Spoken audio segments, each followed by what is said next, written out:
Existem ações e existem a consequência das suas ações.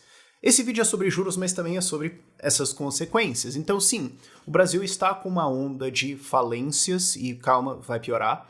O Brasil tem juros altos, não é só a Selic, são outros juros derivados, como, por exemplo, os juros de cartão de crédito. Vamos explicar por que isso acontece e como a gente pode resolver isso. Roda a vinheta.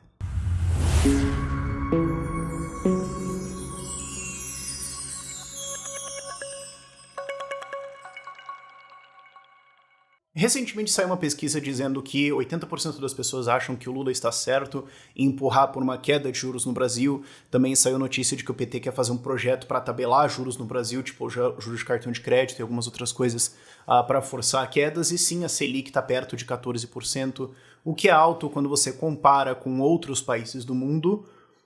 Mas isso tem um motivo que muitas pessoas não entendem e não é muito explicado porque é inconveniente, que se resume a: o Brasil insiste em ser Brasil. Sabe, vai dar errado se você fizer isso, beleza? Você entende isso? Não.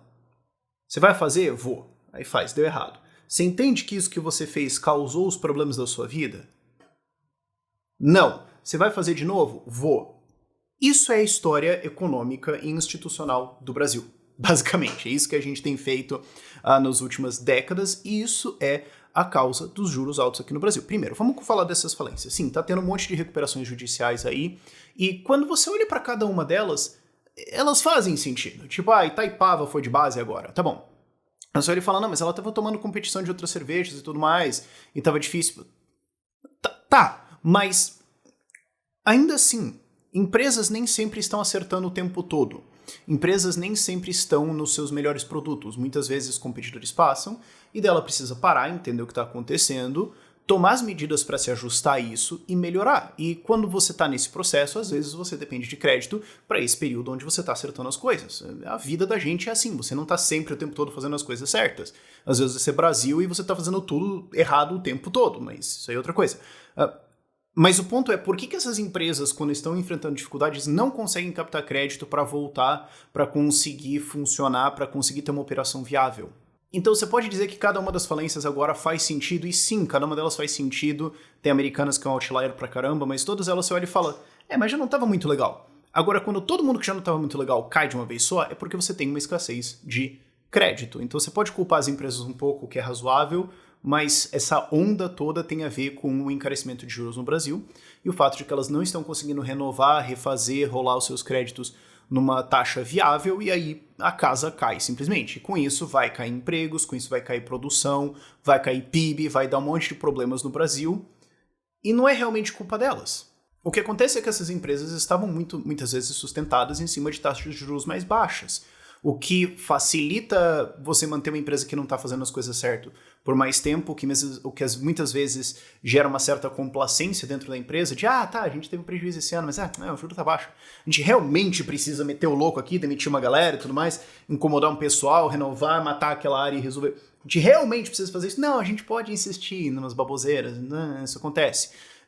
E também tem o fato de que quando você tem taxas de juros artificialmente baixas, isso incentiva vários negócios que normalmente não são viáveis, que é o ciclo de crédito inteiro, segundo a escola austríaca, que o Mises estava falando no Teoria de Dinheiro e Crédito dele em 1912, e ainda continua sendo válido, ainda é largamente o que aconteceu desde os lockdowns para cá, em toda a impressão de dinheiro e tudo mais. O que me leva ao segundo ponto maior, que qual é a causa dessa taxa de juros, dessa Selic no Brasil de quase 14%, que tanto se reclama. O Lula está reclamando, empresários estão reclamando, políticos estão reclamando para todo lado e tudo mais. E aí parece que tem esse discurso que a sabotagem do Banco Central e... O Banco Central estava subindo esses juros e subindo violentamente durante o governo Bolsonaro em ano de eleição. Então, se você quer dizer que o Banco Central sabotou alguém, você teria que dizer que foi uma sabotagem do Banco Central contra o Bolsonaro. Porque se eles não tivessem feito isso, talvez você teria tido um resultado econômico um pouquinho melhor.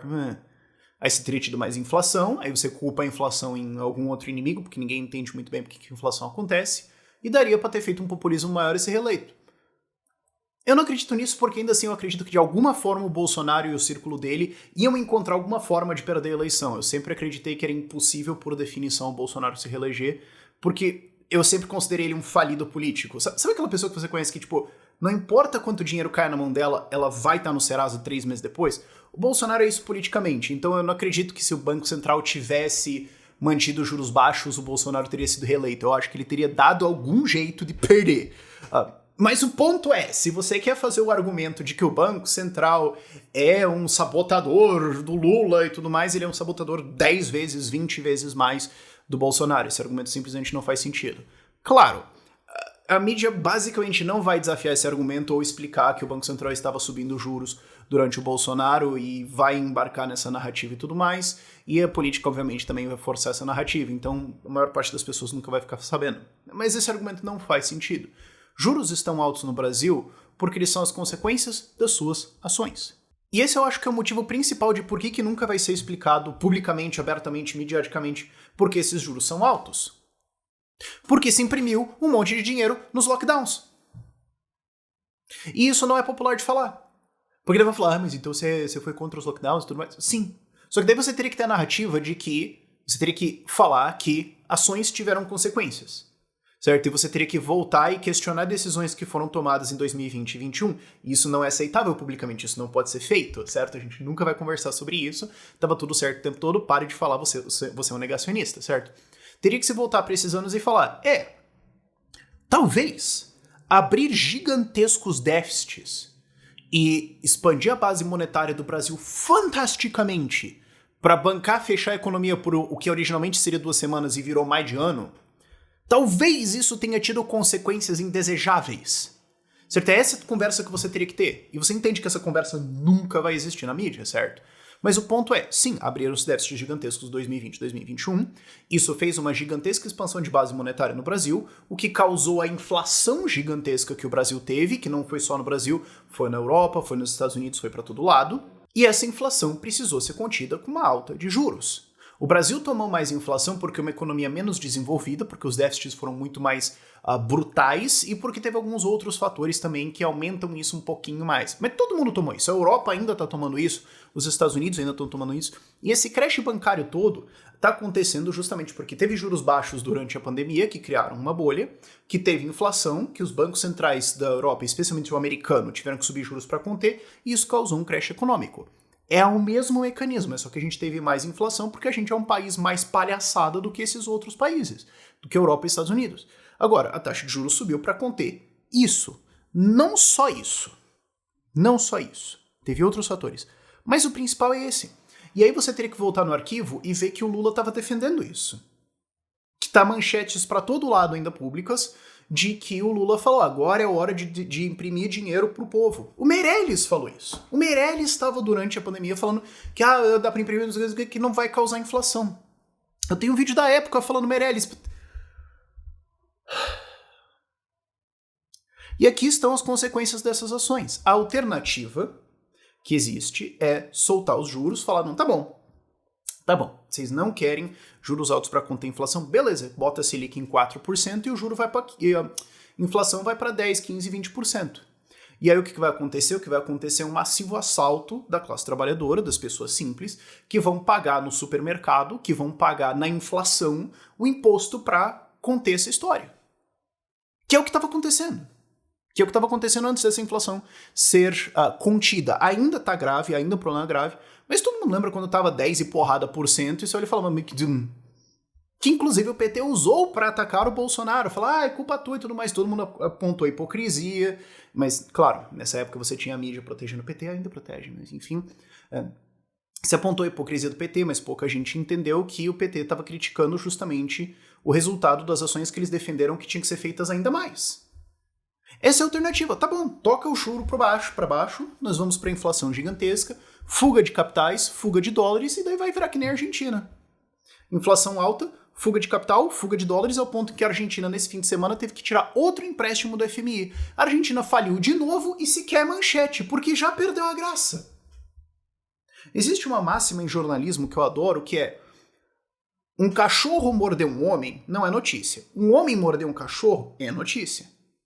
A Argentina faliu e teve que pegar crédito no FMI para não ficar sem reservas e capotar o peso, não é nem mais notícia. Todo mundo já olhou, tipo, É isso que aconteceria. Essa é a opção que nós temos como Brasil.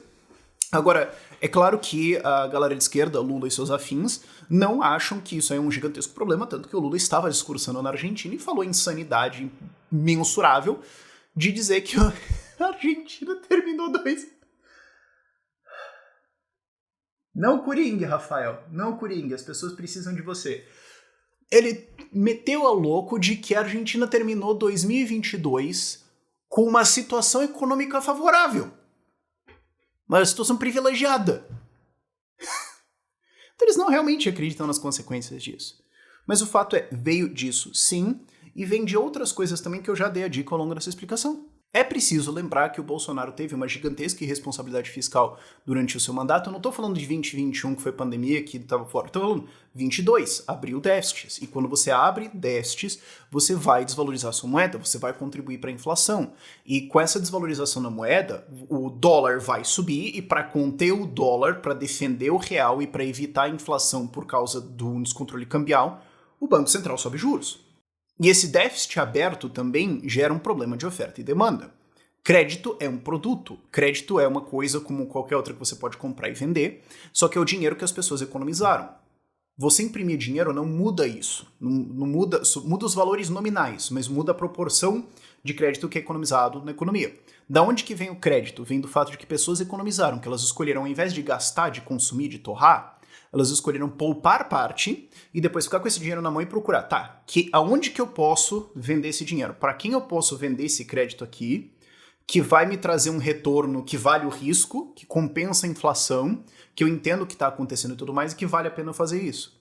Então pessoas com esse dinheiro investem, elas vão buscar empresas, elas vão buscar ações, elas vão buscar bancos, elas vão buscar algum lugar onde elas podem botar essa grana para ter um retorno. Quanto mais por cento do dinheiro for economizado, maior é o estoque de crédito, oferta sobe, então demanda ficando a mesma, o preço do crédito, o juro, cai. Você pode também ter uma situação onde as pessoas economizam menos por causa de inflação. Porque a inflação desincentiva essa poupança, incentiva você a gastar hoje, e também corrói as suas poupanças, também aumenta o seu custo de vida hoje e tudo mais. Então isso faz uma redução da oferta de crédito. E do outro lado, quando você tem um aumento de demanda, quer dizer, o governo vai lá e sobe déficits, ele abre um puta de um rombo, ele vai precisar emitir mais títulos de dívida, ele vai precisar captar mais dívida no mercado. Então, se a oferta de crédito está caindo porque as pessoas estão gastando mais agora por causa de inflação e tudo mais, e a demanda sobe, o preço do crédito vai subir. Déficits sobem juros. Isso vai subir não a taxa Selic, mas vai subir os juros reais no mercado. E vai fazer com que exista menos crédito disponível para empresas, por exemplo, que daí vão entrar em recuperação judicial porque elas não conseguem mais captar não conseguem mais captar crédito no mercado de crédito, porque tem pouco crédito. E o juro subiu.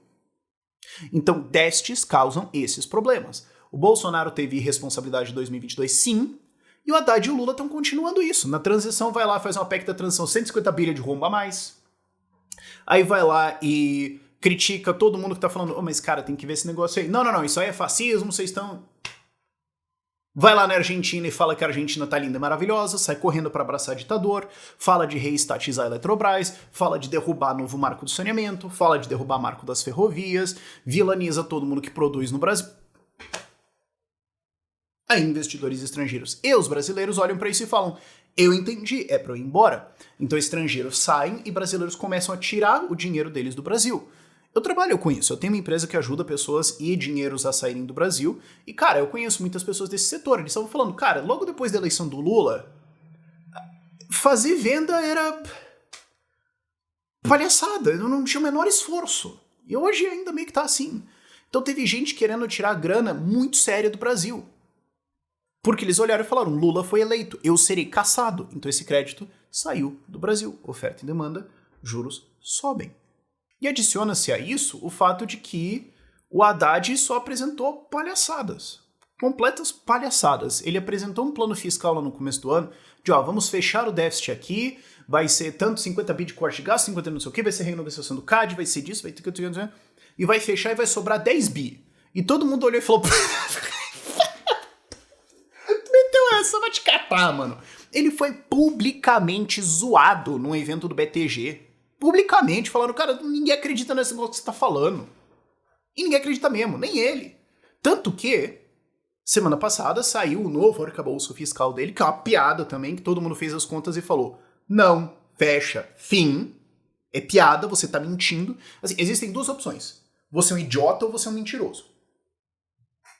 Não, não existe uma terceira opção. Ou você é um imbecil ou você é um canalha. E eu honestamente tô na dúvida. Claro, você tá no PT, eu presumo que é um canalha. Mas dado o histórico, eu tô na dúvida, ok? Então assim, apresentou isso aí. Tá, vai fechar o déficit? Não, mas o plano era, pô, nós vamos abrir mais espaço para gastar e daí os juros vão ser contidos. Você olha e fala, tu é burro, é um canalha, cara, não é possível. E agora a nova meta é que vai ser entre 0,5% e 1% de déficit em 2023. Fala, pé. Meu irmão em Cristo, tu falou no começo do ano que vai sobrar 10 bi. Nós estamos em março, né? Não, agora não, mas quando saiu o novo arcabouço, acho que foi dia 30, 31. Que eu acho que eles até aceleraram, porque se soltasse dia 1º de abril ia ser muito meme, né? E agora nós estamos aqui, você tá falando que o déficit vai ser tipo entre 0,5% e 1%. Bom, é fim de março e acabou de sair a notícia, inclusive foi um rombo histórico em fevereiro nas contas aí. Como é que a gente vai estar em dezembro? Vai, fala. Então assim, existe um rombo gigantesco do governo federal, existe um grande dreno de crédito, e isso faz com que juros subam no Brasil também. Aí eu não tô falando da Selic, eu tô falando de juros derivados, juros da economia ampla aí, que quando você vai tomar crédito nos bancos, vai tomar crédito no mercado de crédito e tudo mais, vai subir. Isso aí não é culpa do Banco Central. O Banco Central só tá olhando e falando, cara, olha, os fatos são esses. Existe fuga de capitais no Brasil, eu preciso segurar o dólar. Existe inflação no Brasil, eu preciso conter isso. Se vocês querem parar, tem como resolver, eu já falo disso. Agora, outro ponto também de juros derivados, é que estamos agora falando, o PT falou de, vamos combater os juros altos no Brasil, inclusive juros de cartão de crédito, porque é mais de 400%. Pô, de novo esse troço. Lá em 2020 ou 2021, durante a pandemia, o Álvaro Dias, senador lá do Paraná, tentou criar um projeto para tabelar juros de cartão de crédito. Foi os mesmos argumentos na época, são os mesmos agora, serão eternamente os mesmos. Juros de cartão de crédito ou de empréstimo pessoal ou dessas coisas são altos porque a galera não paga e porque cobrar é difícil. Se o cara não paga o seu cartão de crédito, né, você é um banco, você emitiu um cartão de crédito, mas o cara não paga, você não tem o que fazer. Você pode encher o saco do cara, ligar 1 milhão de vezes para ele, você pode negativar o nome do cara, mas ele vai dar um jeito de não pagar, você não vai rever isso. Então, o juro é alto porque quem paga ele está subsidiando quem não pagou. É muito difícil cobrar, é muito difícil fazer isso funcionar, e tem vários custos também no meio de toda essa cadeia de crédito e tudo mais, que você vai vender, porque vai o outro que vai cobrar, tem os descontos e tal. É caro, é simplesmente uma operação difícil no Brasil. Se você tabelar juro de cartão de crédito, sei lá, o Álvaro queria acho que 20%, depois ele subiu para 30%, vamos tentar ser bonzinho aqui. Tá bom, tá bom. Então, crédito não será concedido a pessoas de alto risco. Crédito só será concedido a pessoas que o banco avaliar que tem um baixíssimo risco de não pagar, ou que ele consegue cobrar de alguma forma, porque já tem depósitos, já tem alguma coisa, já tem investimento, já tem algum bem, alguma coisa assim. Então o que vai acontecer? As pessoas mais pobres, mais simples, com mais baixos salários, vão ser prejudicadas. E elas não vão ter crédito. O banco vai falar, tá bom, é um controle de preço, eu só vou vender para quem vale a pena. Então essa história de tabelar juros de cartão de crédito é basicamente falar assim, pobre não pode ter cartão de crédito. Isso é a lei. É só que ela não vai ser redigida assim, porque daí todo mundo vai entender. Agora, quando secar isso, assim como secou, quando eles falam, não, vamos retabelar aqui o juro de empréstimo consignado de aposentado. Aí tabelaram para baixo e todos os bancos falaram, então, eu sou proibido pela fodendo lei de fazer um crédito a prejuízo. E vocês acabaram de tabelar um negócio aqui que me obriga a fazer um juro um crédito a prejuízo, porque o custo de operação que vocês estão colocando, o custo de operação que existe é mais baixo do que o juro que vocês estão colocando. Então eu sou, por lei, obrigado a cortar o crédito aqui de todo mundo. E daí, aposentados, as pessoas que são funcionários públicos do governo e tudo mais, ficaram sem crédito consignado. É o que aconteceu. O governo aprendeu com isso? Lógico que não, porque eles são imunes a aprender. Eles acham que a Argentina é um exemplo. E a galera ficou sem crédito. Não sei como é que eles resolveram isso e tudo mais, mas vai ser a mesma coisa para pobres se eles tentarem fazer esse tabelamento, seja o que for, de empréstimo pessoal, de juros de cartão de crédito, etc. Vai ficar uma coisa para rico. Isso sem se falar na instabilidade jurídica do Brasil, sabe? Você pode pegar algum empréstimo, alguma coisa assim, alguma dívida que estão com um juro muito alto e ir lá chorar para um juiz. Esse juiz, olha só, puta, coitado de mim. Eu fiz uma dívida aqui, daí eu não paguei. E daí eu assinei esse contrato com um juro alto pra caramba. Tadinho de mim, por favor, refaça esse contrato inteiro e abaixe o juro na canetada. E o juiz vai dar. E o banco sabe disso. O banco sabe disso. Então eles cobram juros altos porque esse é o custo de se fazer negócio no Brasil. E eu acho engraçado também que a galera vem e fala o cara tá defendendo o banco no Brasil. Mano, é o custo dele de fazer negócio. Ah não, porque é puta jogo ser banco no Brasil, olha só, os juros são altos, ele ganha muito dinheiro. Tá, eu sempre falo isso, quem já conhece o canal já sabe o que eu vou falar. Se é um puta negócio ser banco no Brasil, se é tão passeio, se é tão legal assim, se o juro é tão alto, se tem tanto lucro, por que nenhum banco internacional vem? É birra, eles combinam entre eles. Os bancos grandes da Europa e Estados Unidos vão falar assim, pô, não vou entrar lá pra ganhar um rio de dinheiro no Brasil porque o Itaú vai ficar chateado. Tem duas possibilidades. Ou é proibido por lei que esses bancos entrem e de fato a legislação dificulta muito a vida deles, ou não vale a pena. Ou existem esses juros altos, mas também existem custos, incertezas e maluquices políticas no Brasil tais que esses outros bancos do mundo falam: mano, desse rolê aí eu tô fora. Tchau. Não existe outra opção. Porque você teria que argumentar que os bancos mais ricos, os bilionários mais bilionários do mundo, não vão vir aqui ganhar dinheiro por birra. Agora, isso tem conserto? Tem. É simples. É só parar de seguir a escola argentina de economia. Não é um conceito complexo. O Brasil tem uma história econômica e institucional de falar assim: qual é o problema do país? O problema do Brasil é quem gera emprego, é quem poupa, é quem investe e é quem inova. E essas pessoas precisam ser caçadas. Não vamos focar em criminoso, não. Vamos soltar os vagabundos. Manda o ministro da Justiça lá pra ir conversar com um crime organizado na favela. Manda o ministro da Justiça lá pro Rio Grande do Norte pra se render pro sindicato do crime lá e falar que nós vamos consertar as cadeias deles. Isso ainda é prioridade. Nós precisamos combater mesmo é quem emprega nesse país. Hoje eu tô tiltado. Nós precisamos ir atrás mesmo de quem gera emprego nesse país. Eles são o problema. Pau neles. Aí essa galera vai embora. Aí essa galera não investe. Aí não tem poupança no Brasil, não existe segurança jurídica no Brasil e fica nisso aí. E o que os caras fazem? Vão lá e falam: sabe qual que é o exemplo de país que a gente tem que seguir? É o país que terminou uma condição muito favorável em 2022, é a Argentina. A gente precisa seguir o formato argentino de economia, de taxar tudo, de passar um monte de plano econômico completamente nonsense, imprimir dinheiro pro povo, como o Lula falou, e quando tudo der errado, a gente culpa quem tá vendendo alguma coisa. A culpa é o seu José da mercearia lá, que tá triplicando o preço do arroz lá pra ferrar só com você. É por isso que você tem que votar no Lula. E aí o pessoal vai lá e cai. E a gente fica nesse ciclo de novo, e de novo, e de novo, e de novo. O juro no Brasil é alto porque ele é simplesmente a consequência das ações de políticos. Ele é consequência do que é ensinado nas escolas para as crianças desse país de que socialismo bom, capitalismo ruim. Ele é a consequência de toda a estrutura jurídica, de toda a estrutura institucional no Brasil, que trata mercado, economia, não como uma coisa a ser destruída, porque a gente não vai embarcar em comunismo. Ele é consequência de toda a estrutura jurídica, de toda a estrutura institucional do Brasil, que não abraça o comunismo abertamente, não fala assim, a gente tem que deletar o capitalismo, mas a gente tem que, basicamente, deixar existir e reprimir o máximo possível. Tem que ser, tipo, relacionamento abusivo mesmo. Isso aqui é o nosso ideal de relacionamento.